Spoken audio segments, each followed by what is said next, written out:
Come on, talk to God. Do not allow yourselves to be distracted by the things of this world.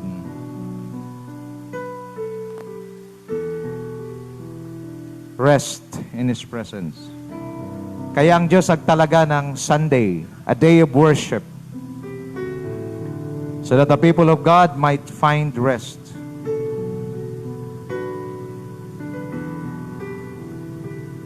Thank you, Lord, for your presence today. Pray, pray, pray. Ask God for a personal encounter today.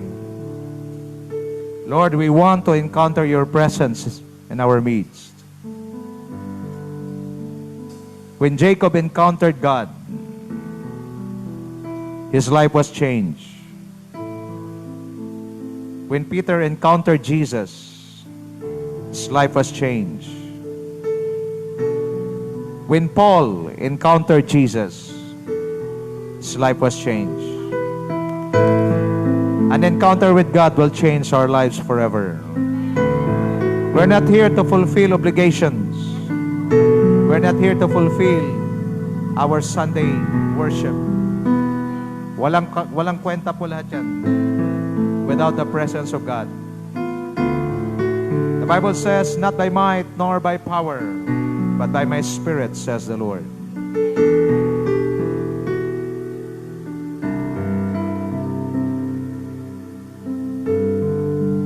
I know we are limited in time, but again, God holds the time. Just enjoy His holy presence. Sabihin mo kay Lord kung ano yung naramdaman mo sa mga sandaling ito. If you're afraid, tell God. If you're discouraged, tell God. God understands everything. If you are dry spiritually, Lord, pagod na ako spiritually, just tell God. Because God knows everything.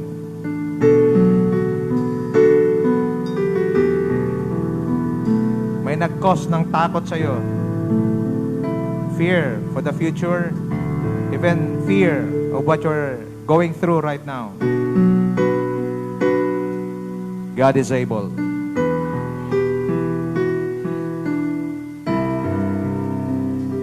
Let us continue to worship Him and glorify His name.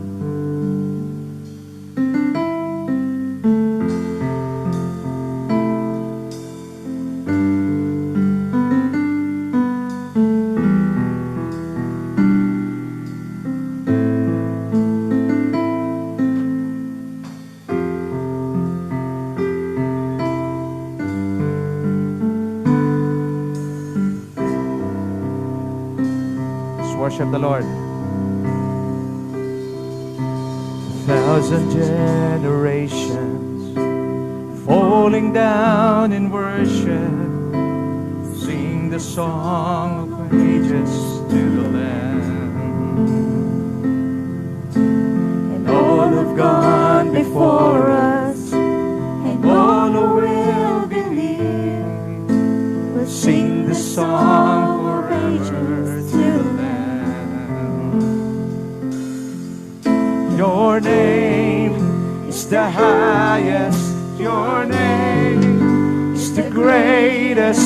Your name stands above them all.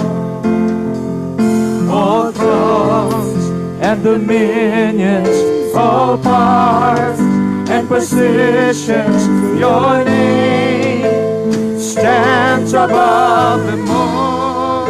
And the angels cry, holy, all creation cries, holy, you are lifted high, holy, holy forever.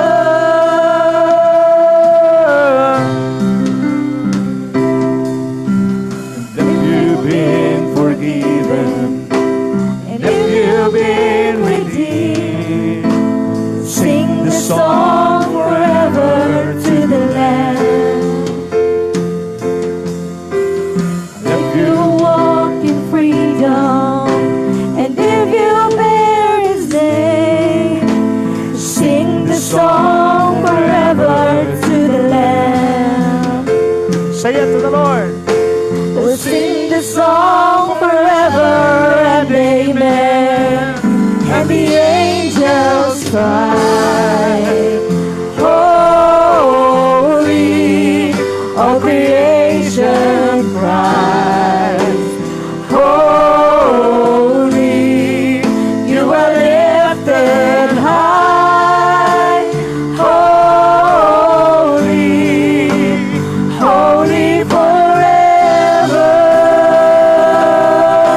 the King of Kings.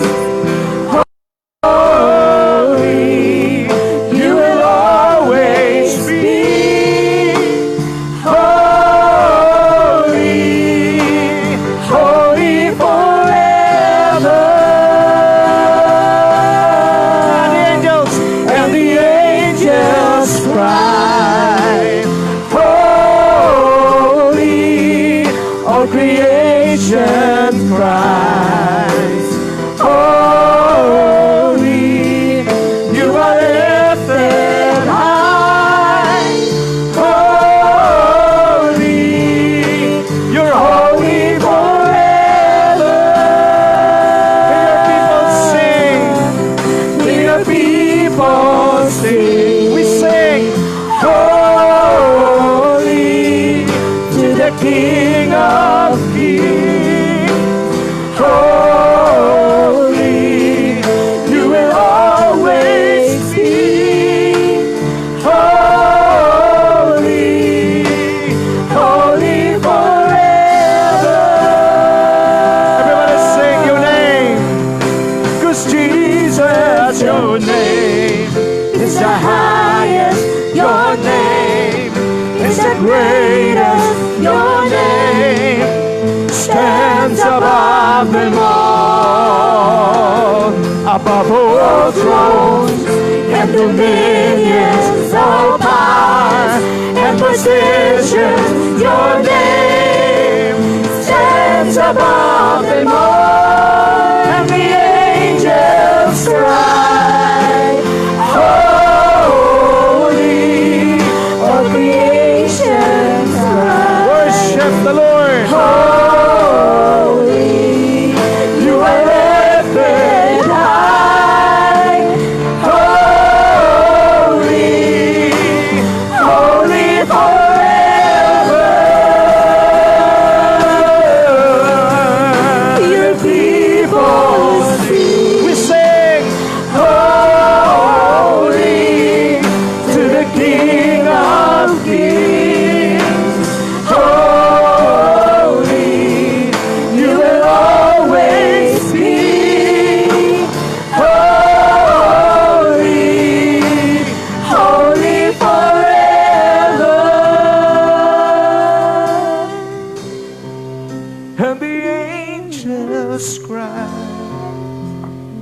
holy, all creations cries, holy, you are lifted high, holy, holy forever. Your people sing. Your people sing. Holy to the King of Kings. Holy, you will always be. Holy, holy forever. You will always be. Holy, holy forever. Holy, holy, holy is the King who sits on the throne, worship with multitudes of angels.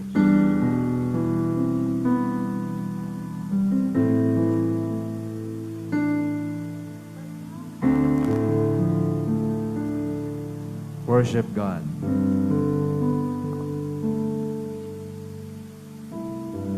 Father, we thank you for this wonderful moment that you've given us.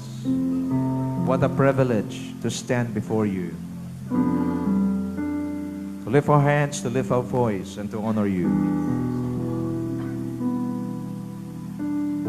Help us to cherish this wonderful moment. This is greater than life. This is greater than the things of this world. Nothing compares with your presence. Help us, Lord God, to do this not out of obligation, but to do this, Father God, because we love you. We bless your name and we worship you. From the bottom of our hearts, we bring back all the glory, honor, praise, and majesty to you alone, for you alone deserves. This we pray in Jesus' name. Amen and amen and amen. Malakas na palakpak sa Diyos na buhay. Hallelujah! Hallelujah! Sa Lord, walang imposible.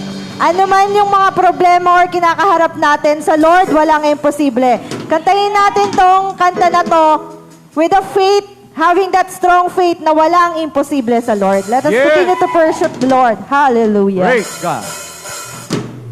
Through you, I can do anything. I can do all things. 'Cause it's you who gives me strength. Nothing is impossible. Through you, thine eyes are open. Strongholds are broken. I am living by faith. Nothing is impossible.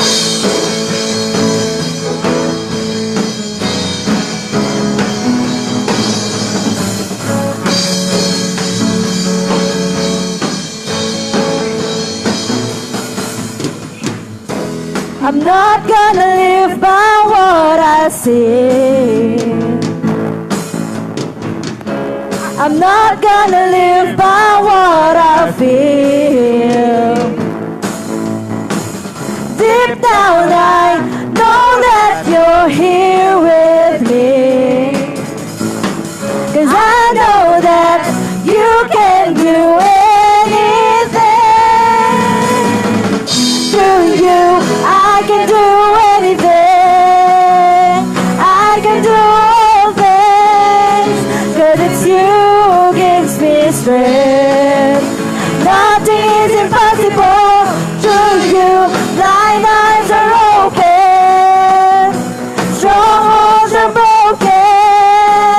I am living by faith. Nothing is impossible.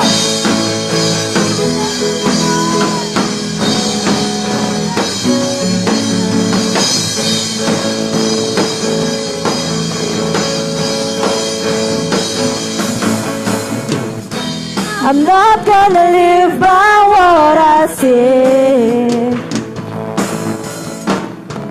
I'm not gonna live by what I feel.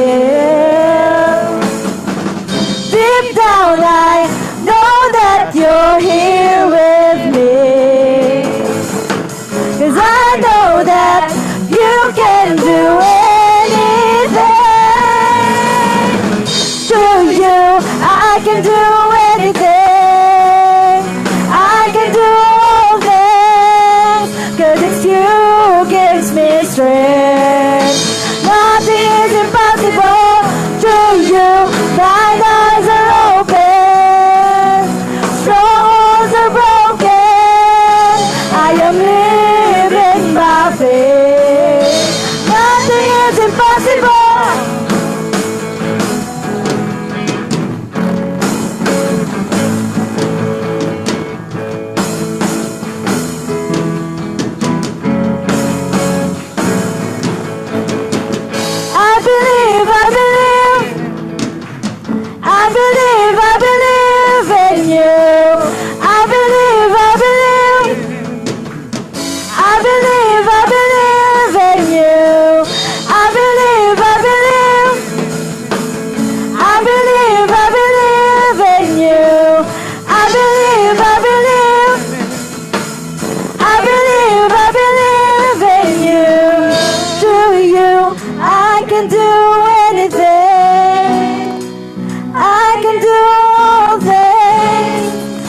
It's you who gives me strength. Not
impossible with our God. Nothing is impossible with our God. Hallelujah! Praise your name, O Lord. Blessed be your name, Lord Jesus. Nothing is impossible. When the Bible says nothing is impossible, the Bible says heaven and earth will pass away, but my word, said Jesus, will never pass away.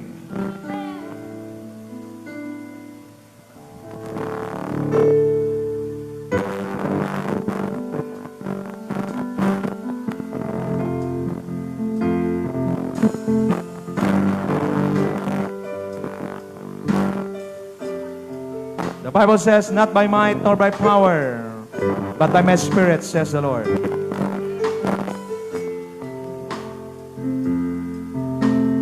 Come, Holy Spirit, fall on me now.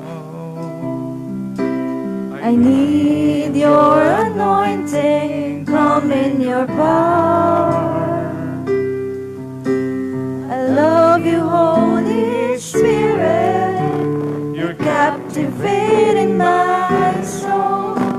And every day I grow to love you more. Sing to the Lord.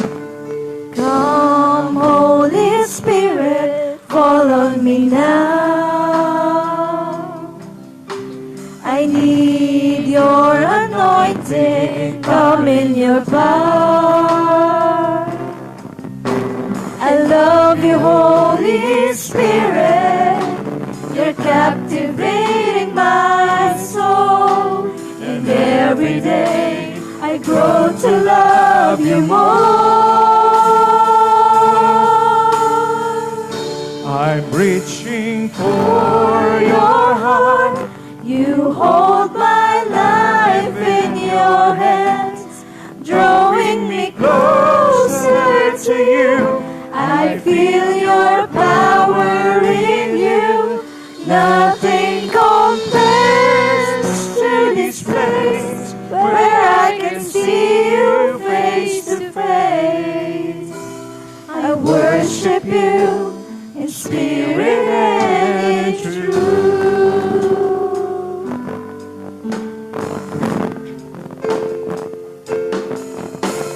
Come, Holy Spirit, fall on me now. I need your anointing, come in your power. I love you, Holy Spirit.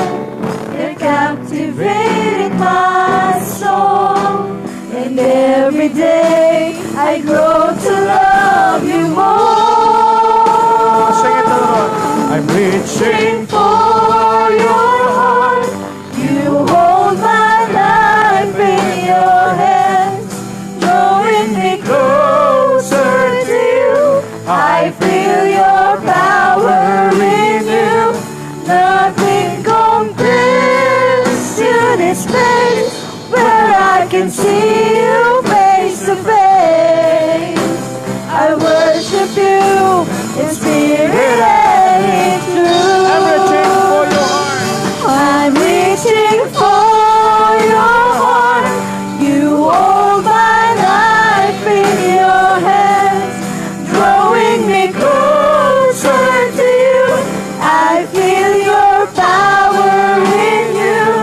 Nothing compares to this place where I can see you face to face. Worship you. I worship you in spirit and in truth. One more time. I'm reaching For your heart, you hold my life in your hands, drawing me closer to you.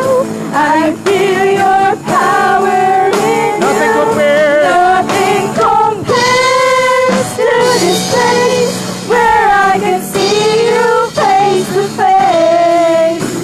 I worship you in spirit and in truth. Worship the Lord. Father, from the bottom of our hearts, we worship you. Thank you for your goodness. thank you for your faithfulness. We bless your name, O Lord.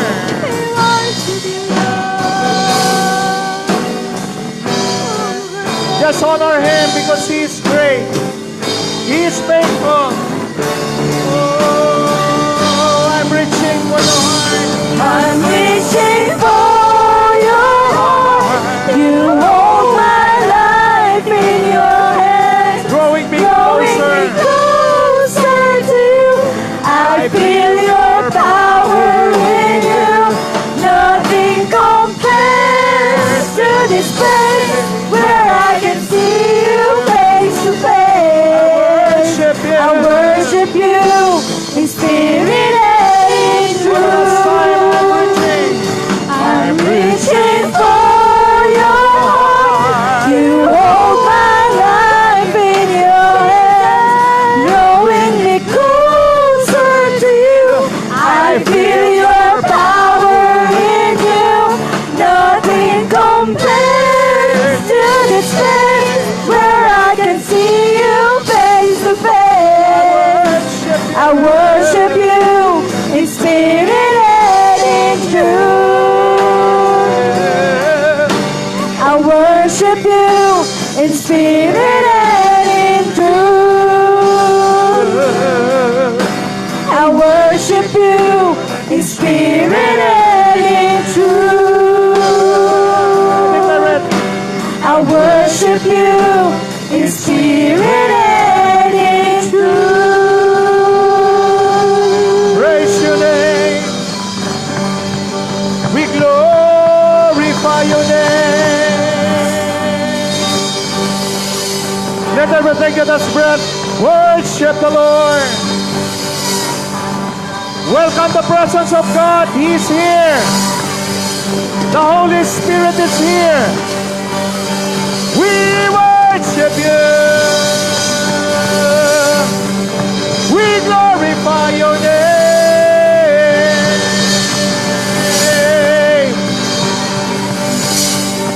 Hallelujah.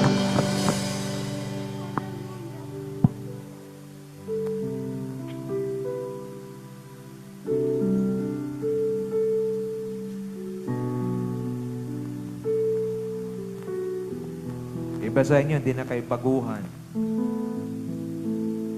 You should know how to enter into His holy presence. Pabungayaan yung basurang problema mo ang siyang maghadlang sa iyo para makapasok sa presensya. Ito ang ginagawa ng demonyo para makapasok sa presensya ang tao. Why? Because the moment a person, a believer, begins to enter into the presence of God, all the problems is just like garbage in the presence of God. Nothing useless, nonsense. That's why the devil nagkandamate at nagkahilo-hilo na itong demonyong ito sa pagbibigay ng mga alalahanin. Marami mga Kristiyano nasa loob ng simbahan, unaware that they are sons and daughters of the living God. Rise up. You are more than a conqueror. Position yourself where God placed you.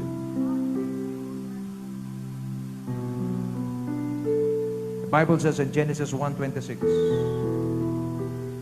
let us create man in our image and in our likeness, that they may rule over all God's creation. You are a ruler. You are the head, not the tail. You are at the top, not at the bottom. But if you are not aware, hindi ang Diyos ang naglagay sa'yo sa baba. Ikaw ang naglagay sa sarili mo sa baba. Rise up. The word of God for all of us today. Rise up. Rise up. Oh, Father, we thank you for reminding us today. What shall we say then? If God is for us, who can be against us? No, in all these things, in all these troubles, we are more than conquerors through Him. Pumosisyon ka, kapatid, sa pinaglalagyan sa iyo ng Diyos. At the end of the day, one thing is true. We shall be with the Lord forever. Lord, we bring back all the glory, honor, and praise to you alone, for you alone deserves. Yes, Lord, nothing is impossible with you. To you alone the glory, honor, praise, and majesty. For we pray and ask all these things in the almighty, powerful, matchless name of Jesus Christ, our Lord and King.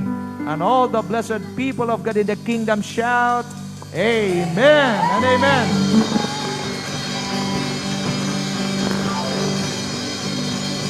Bago ka umapo, sabihin mo sa katabi mo, you are a child of God.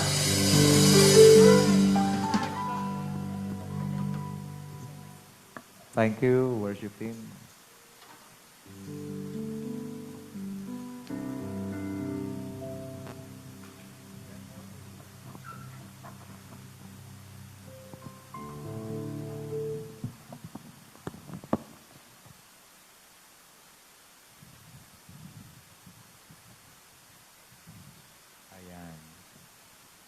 Good morning. Dapat energy. Good morning. Maalala ko yung mga nasa anong tawag dyan? Networking. Minsan ako po ay nakapagsalita sa isang networking company. Walang binatbat ang mga Kristiyano.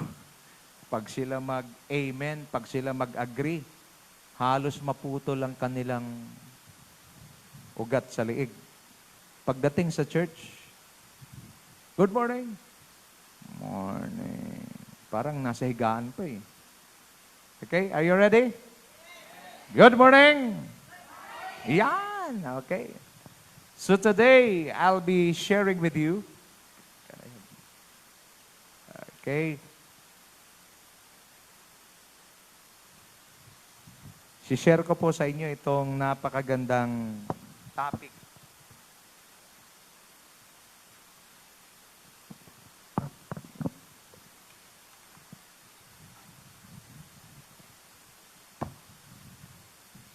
Maybe some of you, ngayon na lang ito maririnig, pero matagal na ho itong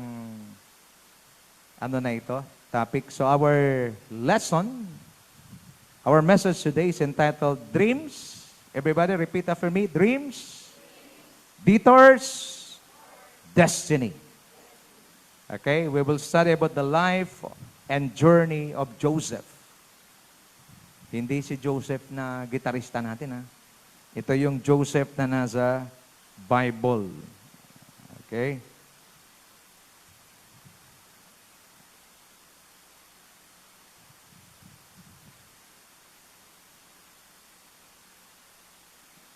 Just for a second. Okay.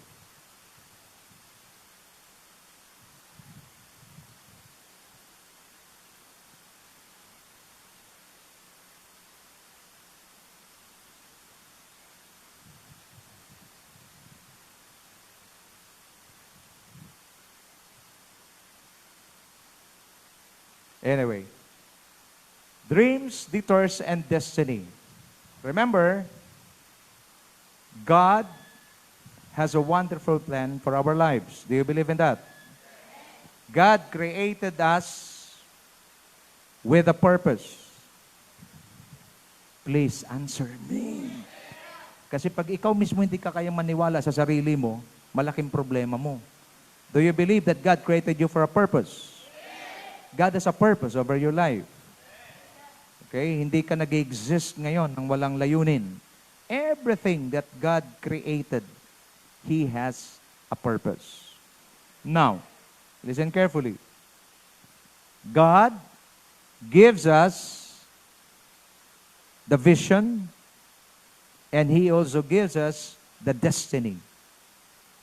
But between the dreams and destiny, there is what we call process, or we call it detours.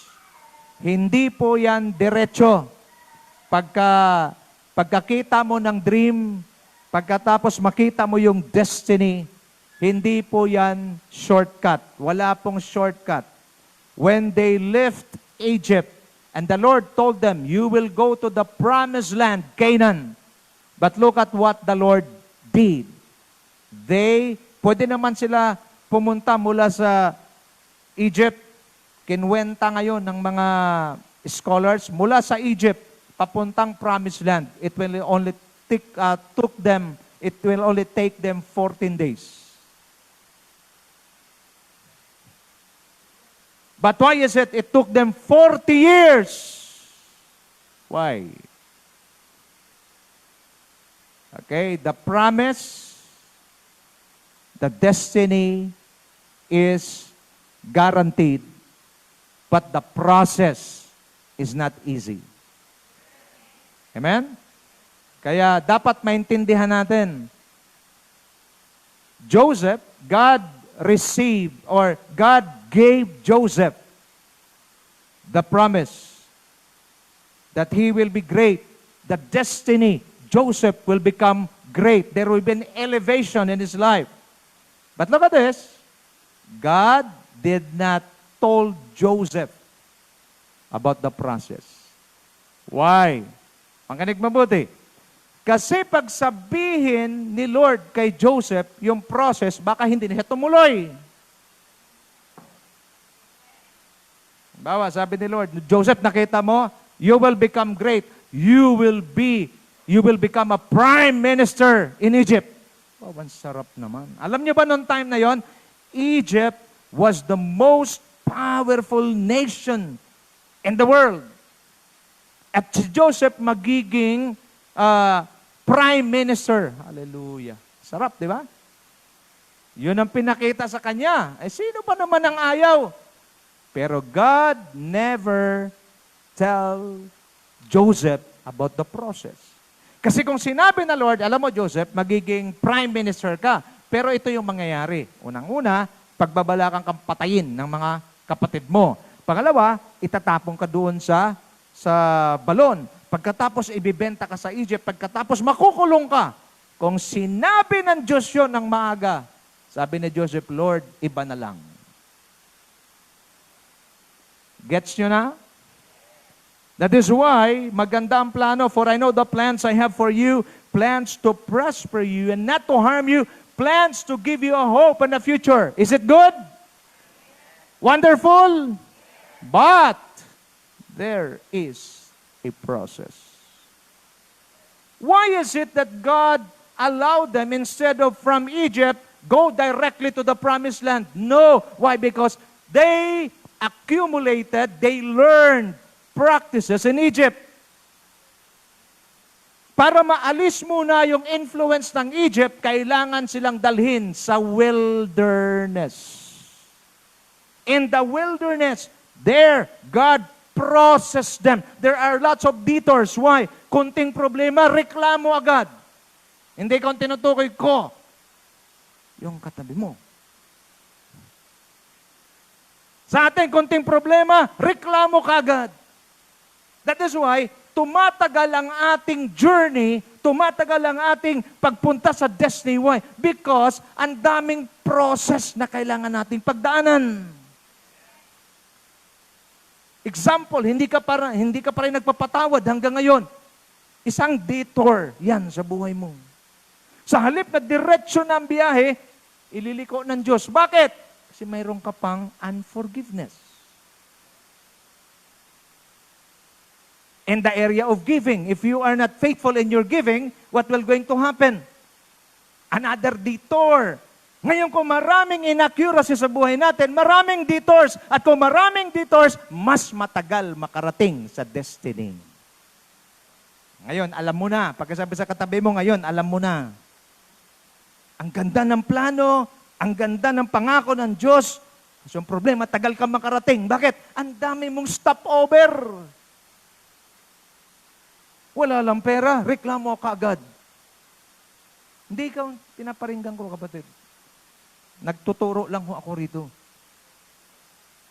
Amen? At least ngayon, nabuksan ka, nakita mo, ang dami palang detours, ang dami kong stopover. Nasubukan nyo na magbiyahe, nakasakay kayo sa bus, ang bus ho, mayroon ho yung stopover. Makinig kayo mabuti. Sabi ng konduktor, okay, lahat ng mag-CR pagdating sa NLEX, sa Shell, lahat bababa. CR yan, CR time. Okay, kasunduan na yan. Pagdating ng Shell, babaan lahat. Mayroong isa hindi bumaba. Maya-maya, nung pabiyahe na, sabi sa konduktor, pwede bang tumabi tayo sa Caltex? Bakit? Magsisiyar ako eh. Makinig kayo mabuti. Pag anong sinasabi ng Diyos, anong sinasabi ng Bible, you have to listen carefully. Pag sinasabi ng Bible, do this, do it right away. Why? Because the more you delay, the more detours, the more stopovers, at pag maraming ganyan, mas matagal makarating sa destiny. Malinaw? Mayroong iba, dire-diretso naman talaga, but God intentionally allow you to stop over. Why? Because mayroon pa siyang ilalagay na magandang piyesa, magandang teaching para sa iyo, for you to be fully equipped to take charge responsibility that God is about to give you. Now let's begin. Let's study the life of Joseph. Joseph's story and journey found in Genesis 37 to 50. So mahaba yan, Pastor. Sinamarize na lang natin. Number 1, the pain that shapes us. Don't you know that pain shapes us? Mas nasi-shape tayo sa pain kaysa good moments and joyful times. The seeds of destiny and dysfunction. Anong problema ni Joseph? Favoritism and family brokenness. Si Jacob ay mayroong 12 anak. Si Joseph pang 11. Jacob's openly shown preference for Joseph's creates division. Joseph's family wounds. Ano ito? Favoritism, jealousy, betrayal. Listen carefully, mga nanay, mga magulang, lahat tayo, makinig. Avoid favoritism. Sa pamilya, kaya hindi nabubuo yung pamilya. Bakit? May favoritismo kasi yung magulang. Dito, imagine mo, 12 yung anak mo, pero yung kanyang tinatahian, ayan o, tinatahian niya ng kanyang robe. Si Joseph lang, ano kayang pakiramdam ng 11? Ang nagtahi mismo ng robe, si tatay. Tapos yung tinahian, si Joseph lang. 12 sila.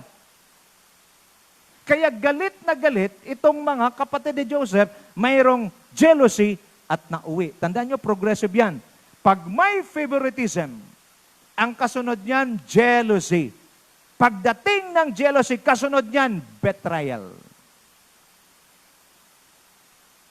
Joseph was thrown into the pit, but not out of God's plan. Listen carefully. Pag hindi magandang nangyayari sa buhay mo, na pagkaisahan ka, wala ka namang ginawa, tandaan mo, hindi ka nakakalimutan ng Diyos. God's promises often begins in dysfunctional environments. Minsan magtatanong kayo, no? Lord, ba't dito mo kami nilagay? Lord, ba't baha sa amin? Lord, ba't ganito? Hindi ako komportable. Alam mo, mas maganda rin minsan baha kasi hindi ka rin makakalabas. Puro prayer ka na lang. Amen? Paglabas mo, Panginoong Diyos. Nagets mo? Maganda talaga. Pag alam mo, pag hindi mo alam, pa naman buhay to. Pagdating mo sa labas, napakatuyo. Pagdating mo sa iyo, parang hindi na natapos yung ulan. Praise God! Because God's promises often begins in dysfunctional environments. While the brothers of Joseph was so jealous, the brother of Joseph wants to betray him. There, the vision came to Joseph. Watch me now. Look at me now. The book of Revelation was written by Apostle John, where? In the land of Patmos, where he was alone, while he was with the wild beast. Manig kayo mabuti. Yung book of Revelation, hindi yun sinulat, nasa hotel si John. Wala ho siya sa hotel. He was exiled because John never stopped preaching the word. The government, the Roman government, thrown him into the island of Patmos. What is the island of Patmos? It is a place where all rebellious people to the government of Rome will be thrown, at ang kasama mo ron mga wild beasts. At habang nandoon siya sa napaka-dysfunctional na lugar, doon niya na-receive ang book of Revelation. Nagets? Do not despise your dysfunctional, uncomfortable, chaotic situation. Because dyan sa magulong pagkakataon, dyan ang Diyos mangungusap. Wala ka na po na, pag magulo buhay mo, malapit ka sa Diyos. Pero pag magandang buhay mo, malapit ka sa SM. Amen? Dreams of divine calling. Joseph receives dreams foreshadowing elevation. Ang nakita ni Joseph na dream, siya ay itataas ng Diyos. Lesson, God's sovereign plan revealed through though not yet understood. May marireceive ka. Ang ganda ng plano ng Diyos sa buhay ko. Nakita ni Joseph, siya ay gagawing great ng Panginoon. But he never know how and when and how it will going to happen. Yan ang thrill pag ikaw ay mananampalataya ni Kristo. God will not reveal the dream. God will reveal the dream and the destiny, but He wants to walk with us through the process and detours. I-reveal niya ang dream, i-reveal niya ang destiny, pero pagdating kasi sa process, kailangan ka tsaka ako.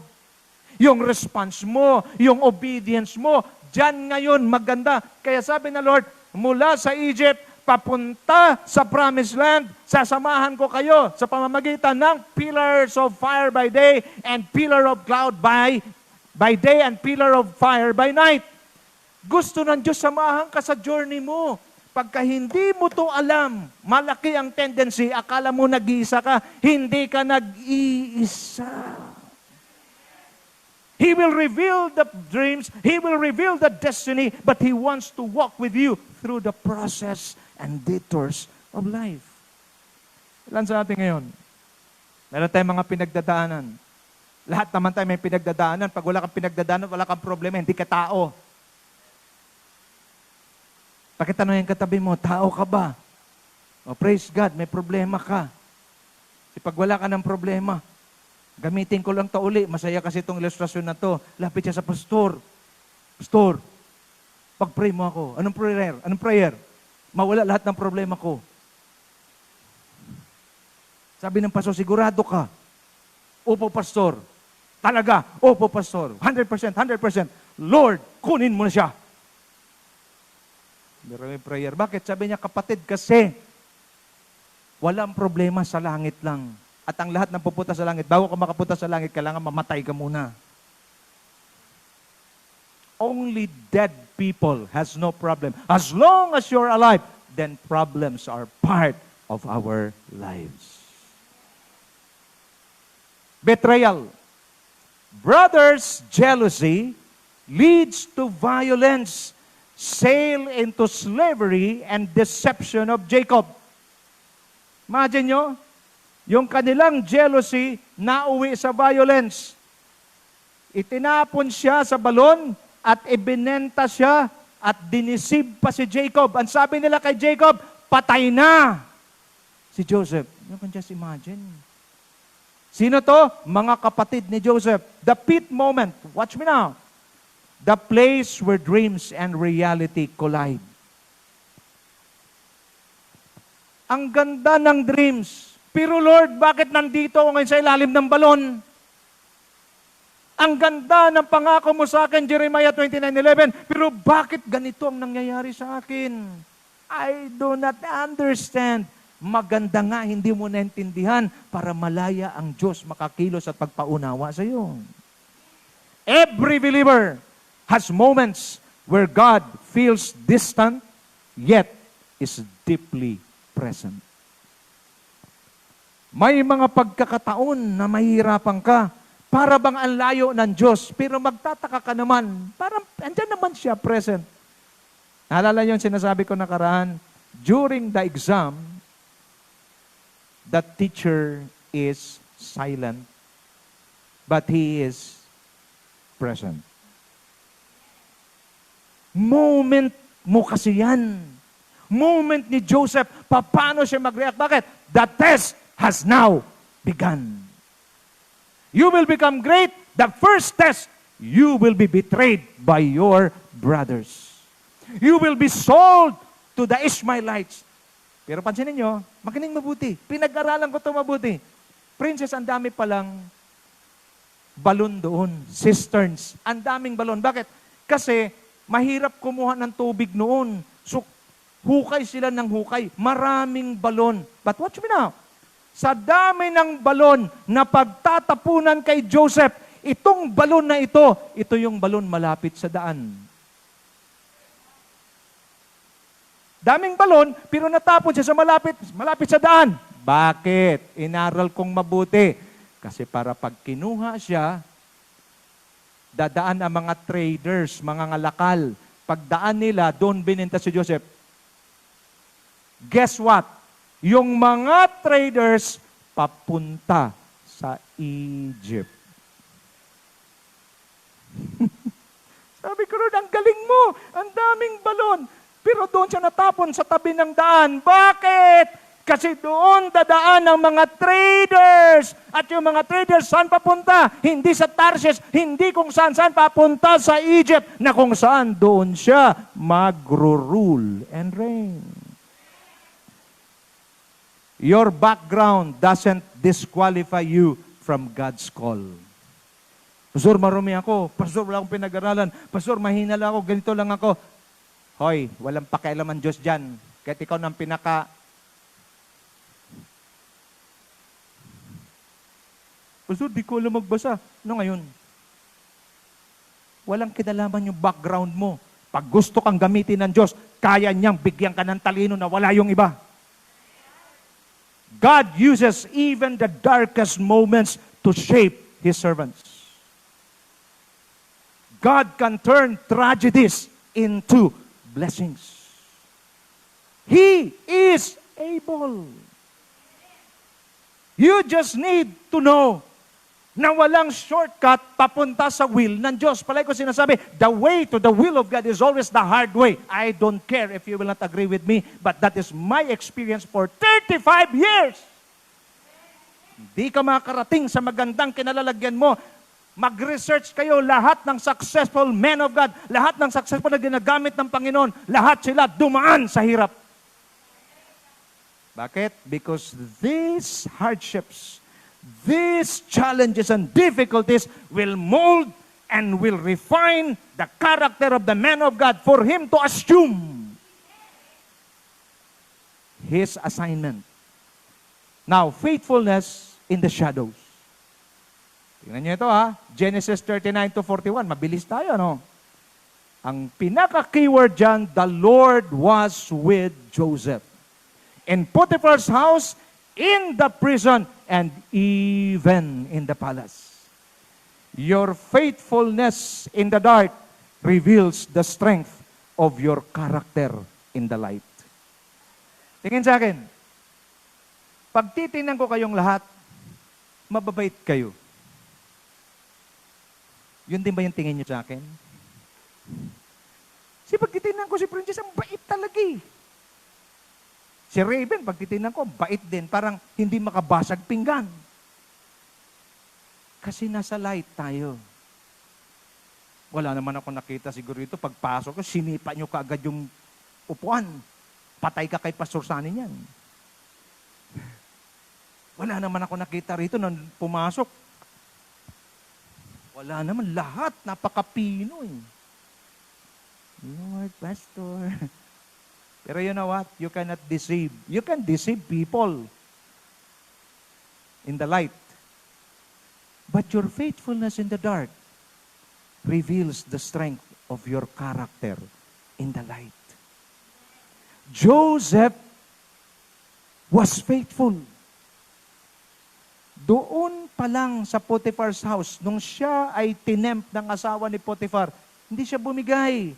Sa prison, hindi niya inabuso yung kanyang kapangyarihan. Ginawa siyang bastonero doon. Lalo na sa palas na kung saan nandoon na lahat ng kanyang, makinig mabuti, nagsimula ang faithfulness ni Joseph sa bahay ni Potiphar. Kaya nung siya'y nasa palas, wala kayo mabasa sa Bible na minsan nag-abuso si Joseph. Bakit? Kasi si Joseph dumaan sa tamang process. Sana maintindihan nyo na ngayon. Pag hindi ka, Elmer, dadaan sa tamang proseso, hindi ka ng Diyos madala sa destiny mo. You have to go through the right process. And your faithfulness is direct. Makinig mabuti. Yung nandito kayo sa church, iba yung ugali mo sa church, iba rin yung ugali mo sa bahay.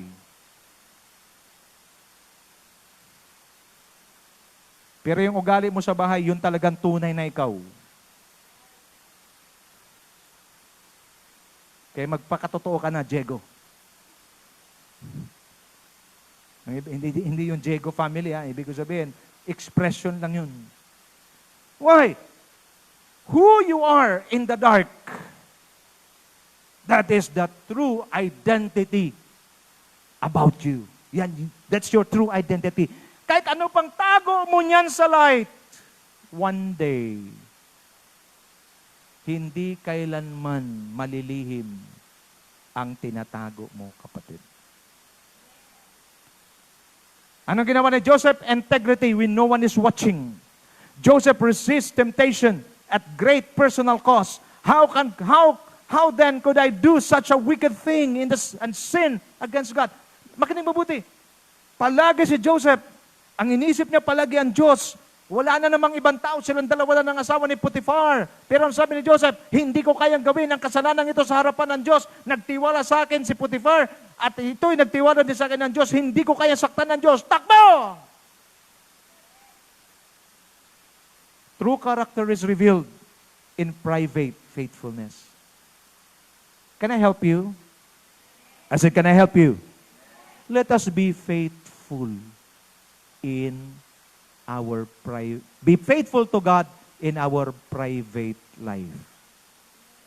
Nagkikita po tayo Sunday lang. Hindi ko kayo alam kung anong ginagawa nyo pag Monday hanggang Saturday. Sana kung nakikita ko kayo, ganito makikita nyo. Nakatingin sa iyo. Pag nakapagbitaw ka ng hindi magagandang salita, kumusta, kapatid? Masasabi mo ba, Lord, patawarin mo ako. Panginoon, ayokong gawin to kasi masasaktan kita. Si Joseph aware eh.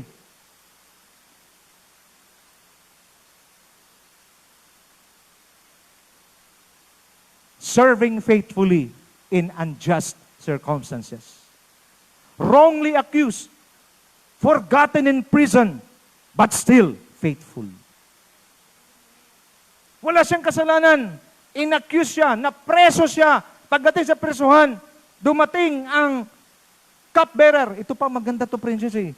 Dumating ang cupbearer at saka ang baker, yung gumagawa ng tinapay, na parusahan. Tingnan mo, Brother Max, dalawa sila, nag-dream. Pareha sila na naginip. Di nila ma-explain yung panaginip.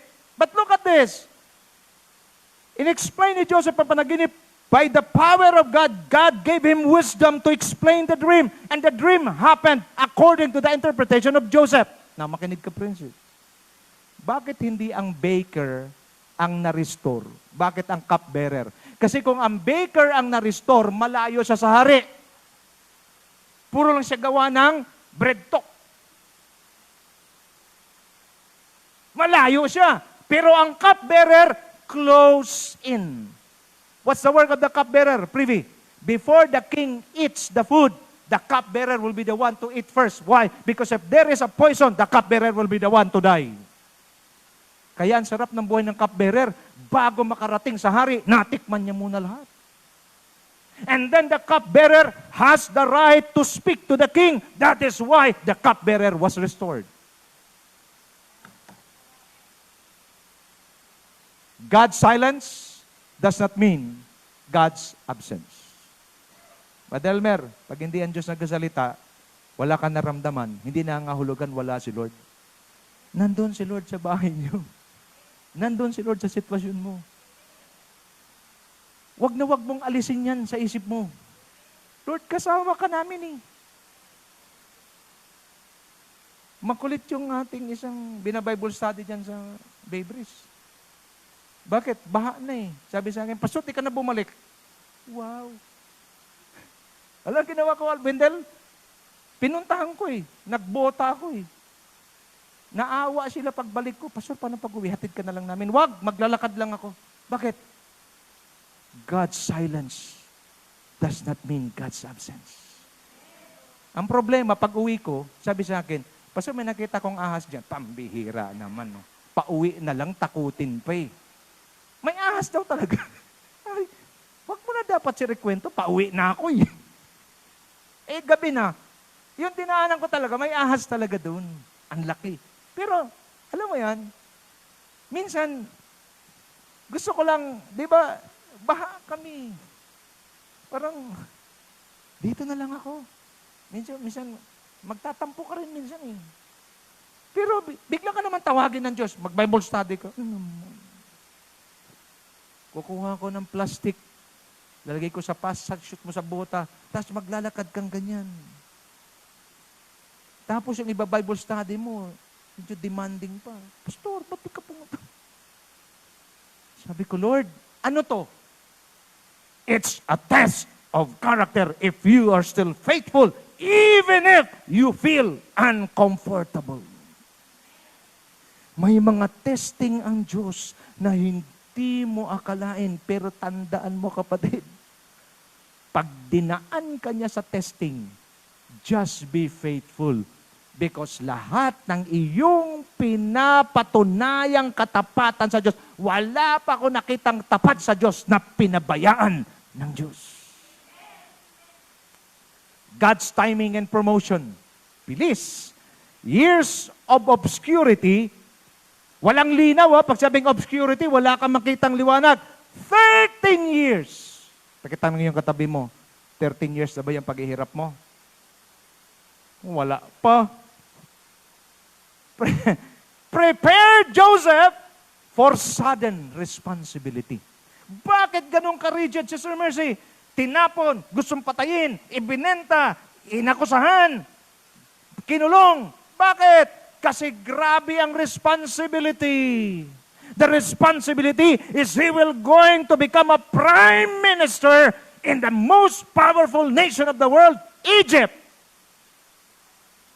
If the responsibility is great, expect great trials and troubles.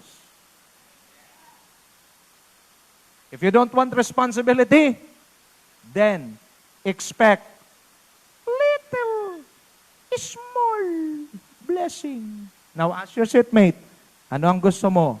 Small or big blessings? Big blessings pala. Expect big trials. God will not allow us to wait with nothing to expect. Can you please read with conviction? 1, 2, read.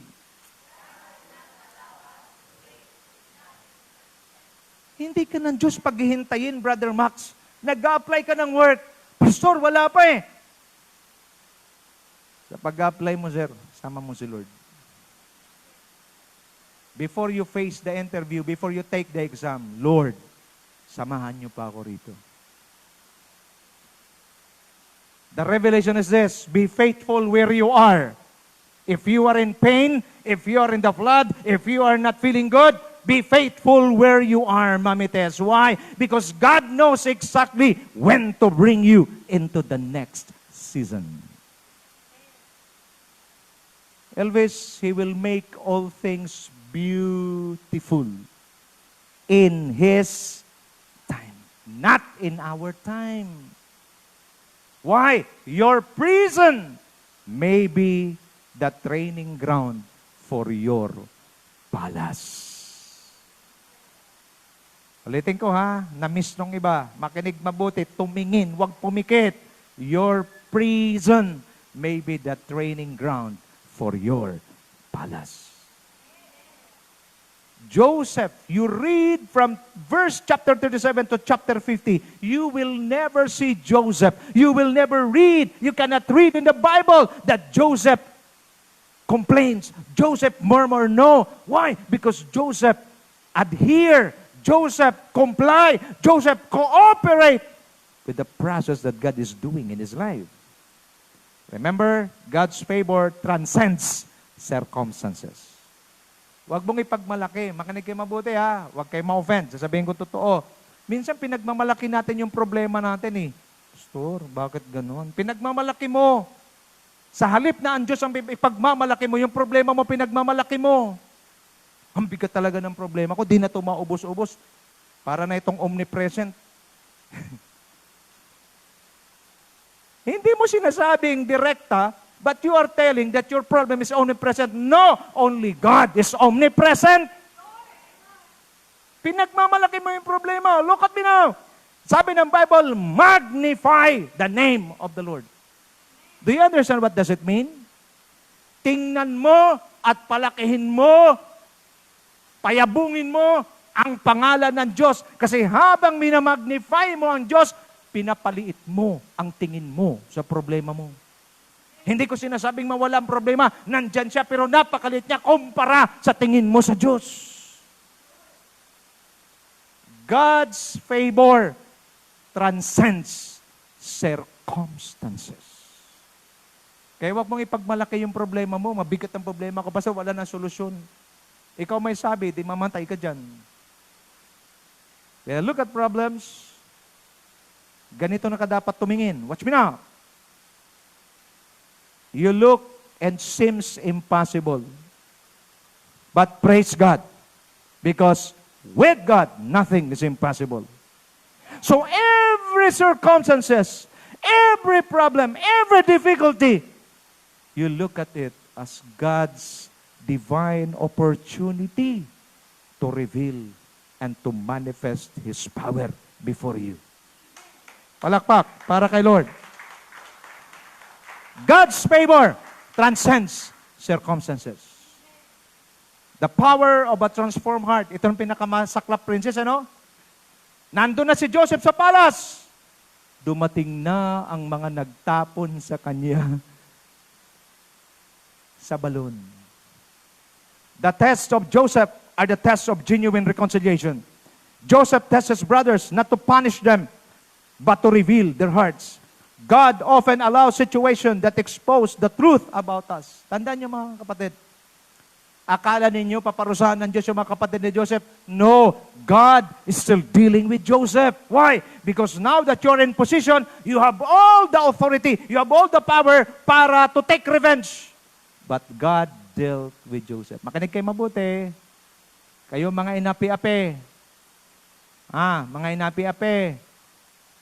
Darating ang panahon, pag iangat ka na ng Diyos. Sister Susan, wag mong gantihan. Ngayon, nandito na ako. Pukutan! Ipreso! Ay, walang ganon si Joseph. He forgive. Bakit, Brother Max, hindi na siya gumanti? Kasi alam na niya na kasama yon sa proseso. True repentance is evidenced by changed behavior. Anong ginawa ng mga kapatid niya? Anong revelation? Ano yung dream? Lahat kayo magbabow down sa akin. Nagalit lalo. Pero dumating sila, pagdating nila, si Joseph din nila nakilala, governor na, ang unang ginawa nila, they bow down to him. Pag ang Diyos may pangako, magwala man ang buong impyerno, wala silang magagawa. Tuto pa rin ng Diyos dahil siya ay tapat at makapangyarihan sa lahat. Palakpak! Joseph's revelation and forgiveness, emotion, compassion, restoration. True reconciliation requires truth, not sentimentality. Forgiveness flows from seeing God's hand even in our hurt. Alam niyo, kailan ang pinaka-the best magpatawad? Yung nasaktan ka ng husto nung taong gumawa sa iyo. Ang pagpapatawad ay hindi yan para sa taong nagkasala sa iyo. Ang pagpapatawad para sa iyo, para makalaya ka. Pastor, ang sakit eh. Kaya nga, masarap pagpatawad pag nasaktan ka eh. Wala na akong kausap, ako na lang. Nag-get siya ba? God is not testing your limits, but He is enhancing your capacity. The more you're hurt, and you are able, you manage to forgive, God is not testing your limits. He is enhancing your capacity. Why? Because, Sister Susan, yung nagkasala sa iyo, isa lang yan, may mga darating pa. Pagkasabi sa katabi mo, wait! There's more. God's hand orchestrating everything. Sinabi sa kanya ng kanyang kapatid, sabi ng mga kapatid, patawarin mo kami, Brad, patawarin mo kami. Anong sagot ni Joseph? You meant it for evil, God meant it for good. Lahat ng mga nangyayari sa buhay natin, Brother Max, akala mo walang alam ang Diyos, alam ng Diyos, at may ginagawa ang Diyos, hindi mo lang nakikita, may ginagawa na ang Diyos. Yung paggaling mo pa lang, isang ginawa ng Diyos, ngayon ikaw ay ready na to combat, to enter into the arena of employment, may ginagawa ang Diyos. Tandaan nyo, the devil meant it to destroy us, but God will going to use it for our good. Joseph's understand about God in suffering, anong kanyang understanding about God? He sees God not as the author of evil, but the redeemer of evil. Mature faith reads life through the lens of God's sovereignty. Hallelujah!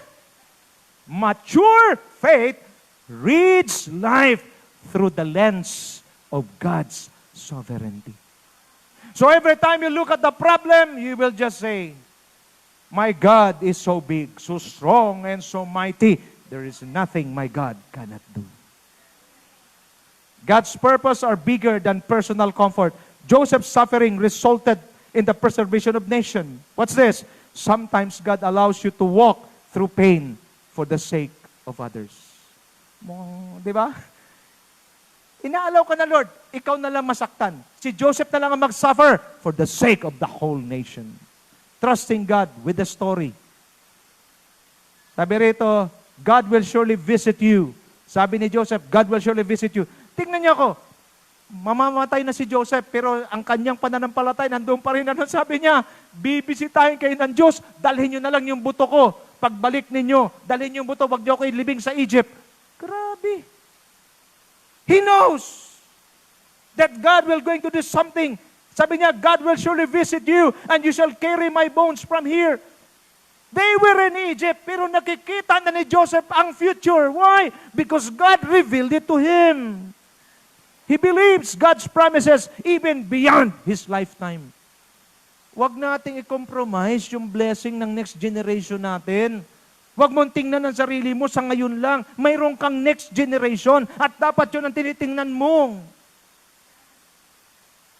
Application, God is writing a bigger story with your life. Pagkasabi sa katabi mo, God is writing a bigger story with your life. Trust Him with what you have not yet seen. Di mo pa nakikita, pero nagtitiwala ka, you can do it. I said, you can do it.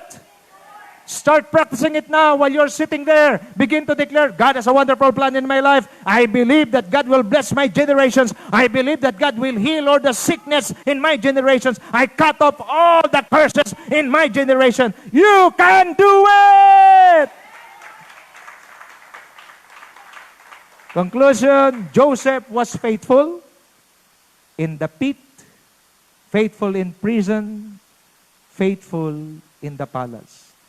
To be in the pit, it is hard, lalo namang harder in the prison. But when Joseph was placed in the palace, he remains faithful. God is sovereign in suffering.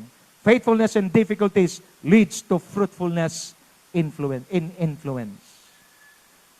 Forgiveness is possible when we view life through God's purposes.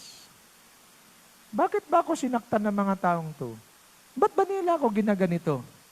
Madaling magpatawad kung alam mo na may purpose ang Diyos sa buhay mo. Most of all, God always keeps His promises. Ano't ano man ang mangyayari, just do the right thing. Pagkasabi sa katabi mo, just do the right thing. Because God always keeps His promises. The challenge to all of us today is this. Will you trust God in the pit? Will you trust God if you are being accused of something that you do not do? Will you remain faithful in the shadows? When you experience unfairness, will you still remain faithful to God? Will you forgive as you have been forgiven? Will you believe that God is at work even when you cannot see it? Let us all stand.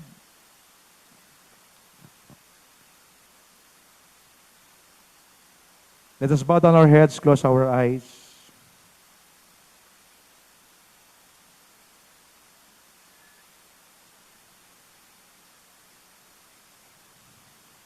Dreams, detours, destiny.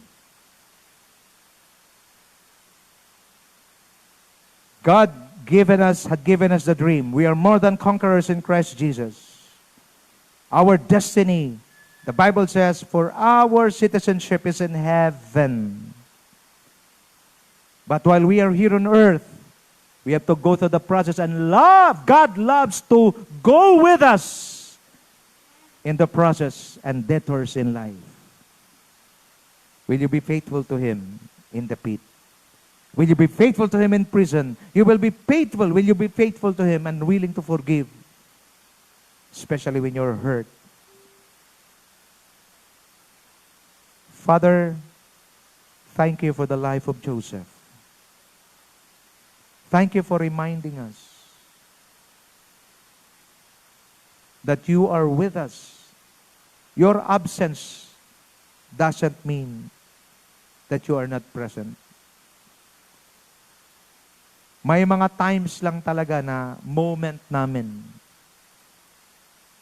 to respond, moment namin to apply what we've learned. But at the end of the day, we believe that you are here, that you are with us, and you will never leave us nor forsake us. And you will give us the grace to overcome. Maraming salamat po. And I pray na magpapatuloy po ang aming paniniwala at pagtitiwala sa inyo katulad ni Joseph, that we will be faithful at the pit. We will be faithful in prison. And most especially, we will be faithful even when we are already placed in the palace. We thank you and we bless you. This we pray in Jesus' name. Amen and amen and amen. You may be seated in the presence of the Lord.